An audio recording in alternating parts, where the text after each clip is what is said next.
2025 헌나 1호 국회와 대통령 간의 권한쟁의.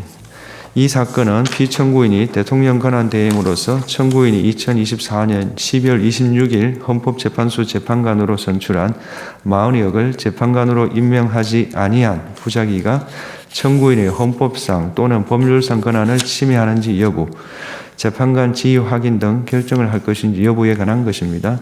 이 결정은 주문에서 재판관 8인의 의견이 일치하였으나 일부 이유에서 의견이 나뉘었으므로 먼저 주문을 선고하고 법정 의견의 요지는 이미선 재판관께서, 재판관 정형식, 김복형, 조한창 일부 별개 의견의 요지는 조한창 재판관께서 설명을 하시겠습니다. 주문.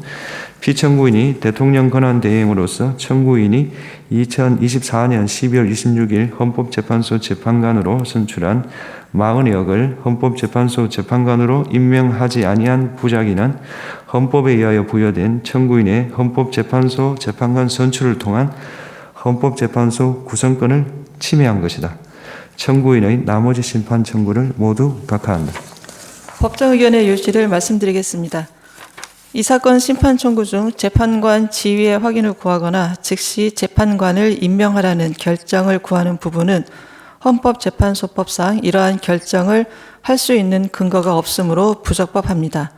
다음으로 피청구인이 재판관을 임명하지 아니하고 있는 이 사건 임명 부작위가 청구인의 권한을 침해하는지에 관하여 보겠습니다. 먼저 이 부분 심판 청구를 위하여 별도의 본회의 의결이 필요한지 여부에 관하여 보면, 권한쟁의 심판 제도의 의의는 헌법기관의 침해된 권한을 회복하여 헌법적 권한 질서와 헌법의 규범적 효력을 보호하고자 하는 데 있고, 헌법이나 국회법, 헌법재판소법 등에서 청구인의 권한쟁의 심판 청구에 관한 절차적 규제를 두고 있지 않은 점을 고려해 볼 때, 청구인이 권한쟁의 심판을 통해 보호하고자 하는 권한과 관련하여 이미 본회의 의결을 통해 그 권한 실현 의사를 결정하고, 나아가 그와 같이 결정된 의사가 다른 국가기관에 의하여 침해되었음을 확인한 경우에는 청구인을 대표하는 국회의장은 그 대표권에 기하여 청구인의 권한 침해에 대한 방어적 행위로서 해당 국가기관을 상대로 권한쟁의 심판을 청구할 수 있고, 권한쟁의 심판을 청구하기 위한 별도의 본회의 의결은 필요하지 않다고 보는 것이 타당합니다. 이 부분 심판 청구는 2024년 12월 26일자 본회의 의결로 이루어진 청구인의 재판관 선출에 기초한 것이고, 위 재판관 선출 의결 이후 있었던 국무총리에 대한 탄핵소추안의 의결은 청구인의 선출권이 대통령 권한대행이던 국무총리의 재판관 미임명에 의하여 침해되었음을 본회의 의결을 통해 확인한 것으로 볼 수 있습니다. 따라서 국회의장이 청구인을 대표하여 제기한 이 부분 심판 청구는 권한쟁의 심판 청구 제기 여부를 독립된 안건으로 하여 본회의의 의결을 거치지 않았더라도 국회의장의 대표권의 범위 내에서 적법하게 제기된 것으로 볼 수 있습니다.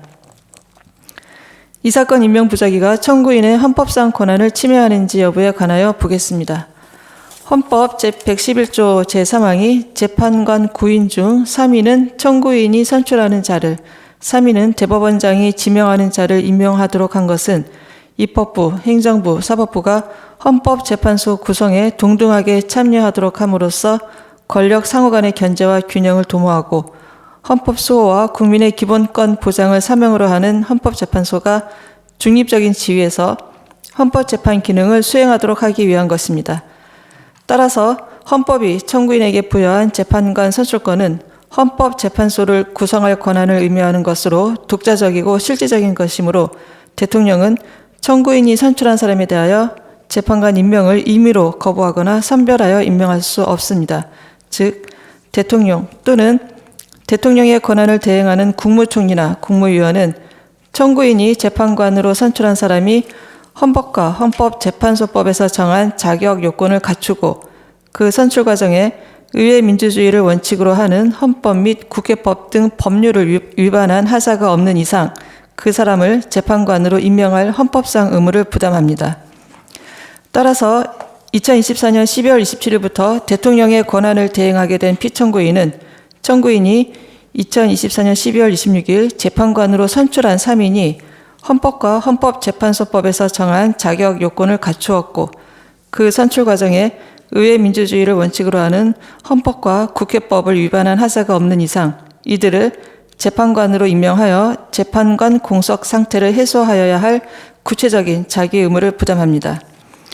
한편 청구인은 헌법재판소 창설 이래 각 교섭단체가 추천 방식에 관해 협의를 하고 그 결과에 따라 재판관 후보자를 추천하면 그 추천 후보자를 재판관으로 선출함으로써 다수당이 일방적으로 재판관 3인 모두를 선출하지 않도록 하여 왔는데 이러한 정치적 관행은 국회가 선출하는 재판관의 정치적 중립성을 담보하기 위한 것이라고 할 수 있습니다.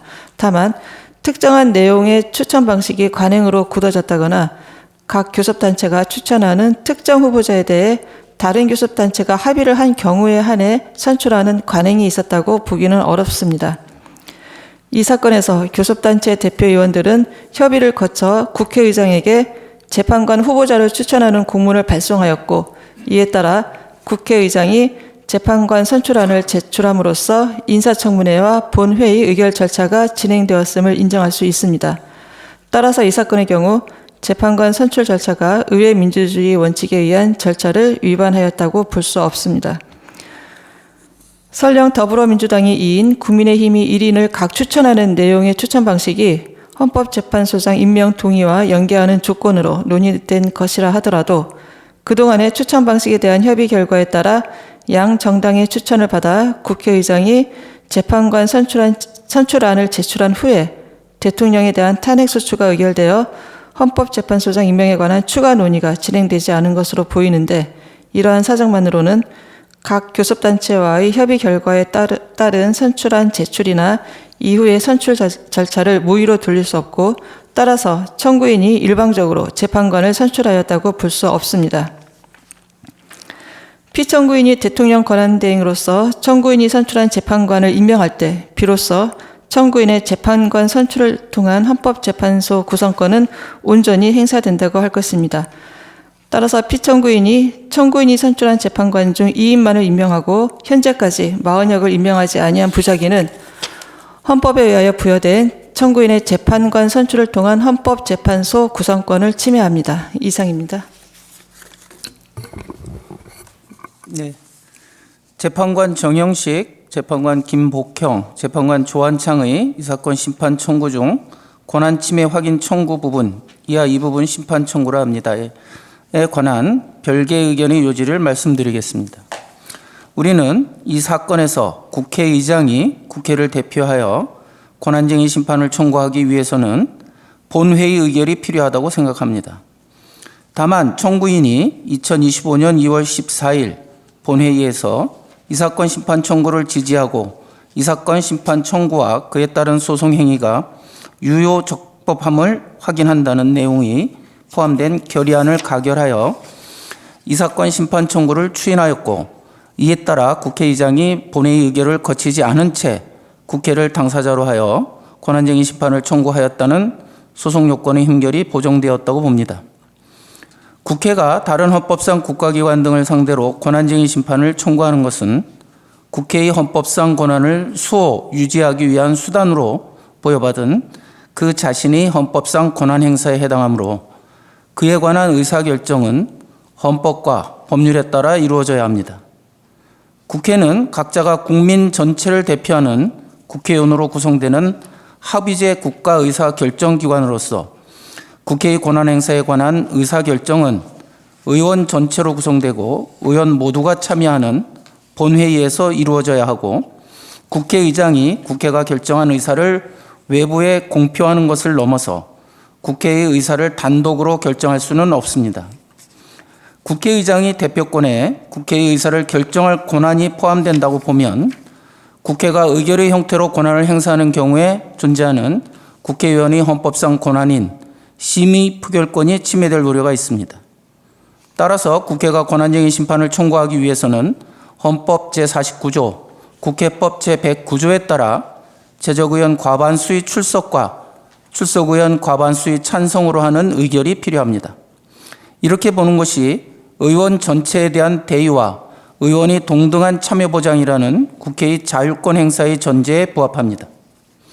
법정 의견은 권한쟁의 심판 청구 여부를 독립된 안건으로 하는 본회의 의결이 없다고 하더라도 다른 본회의 의결을 통해 국회의 침해된 헌법상 권한을 회복하기 위하여 다른 헌법상 국가기관 등을 상대로 권한쟁의 심판을 청구한다는 의사를 확인할 수 있는 예외적인 경우에 국회의장이 그 대표권에 기하여 권한쟁의 심판을 청구할 수 있다고 합니다. 그러나 국회의 헌법상 권한 행사에 대하여 본회의 의결을 거쳐야 한다는 요구는 헌법에서 도출되는 것으로서 반드시 필요한 경우에 한하여 엄격하고 명확한 요건을 충족하는 때에만 그 예외가 인정되어야 합니다.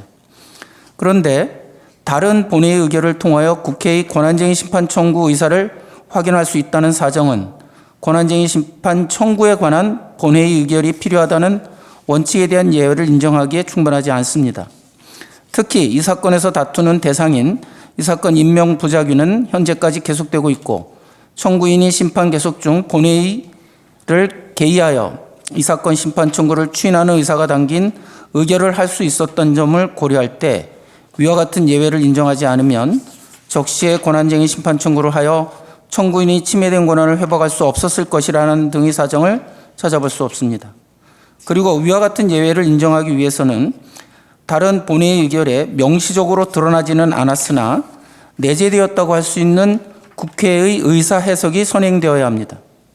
그러나 의안은 국회의원이 심의 표결권을 행사하는 대상으로서 이를 확장하거나 유추하여 해석하여서는 안 됩니다.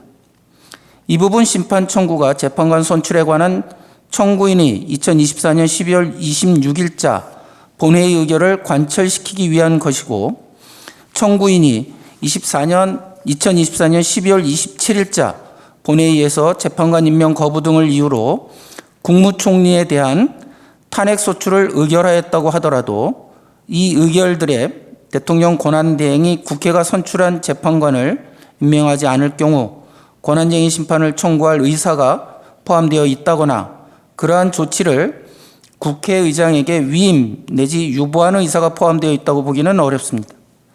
만일 국회의장이 권한쟁의 심판 청구 여부를 안건으로 하지 않은 다른 본회의 의결을 토대로 국회의 권한쟁의 심판 청구 의사를 확인하고 실제 청구에 나아갈 수 있다면 국회의장이 국회의 권한쟁의 심판 청구에 관한 본회의 의결 여부를 자의적으로 선택할 우려가 있습니다. 국회의 권한쟁의 심판 청구에 본회의 의결을 요구할 것인지 여부는 절차적 적법성에 관한 문제입니다. 만일 이 부분 심판 청구에 관한 본회의 의결이 존재하지 않는데도 헌법상 해명의 필요성을 앞세워 청구의 적법성을 인정한다면 국회의장이 사안의 중대성을 지렛대 삼아 단독으로 또는 정치적 이해를 갖지 않은 정당의 요구에 따라 본회의 의결 없이 국회를 당사자로 하는 권한쟁의 심판을 청구하는 위헌, 위법적인 상황이 반복될 위험이 있습니다. 이상입니다.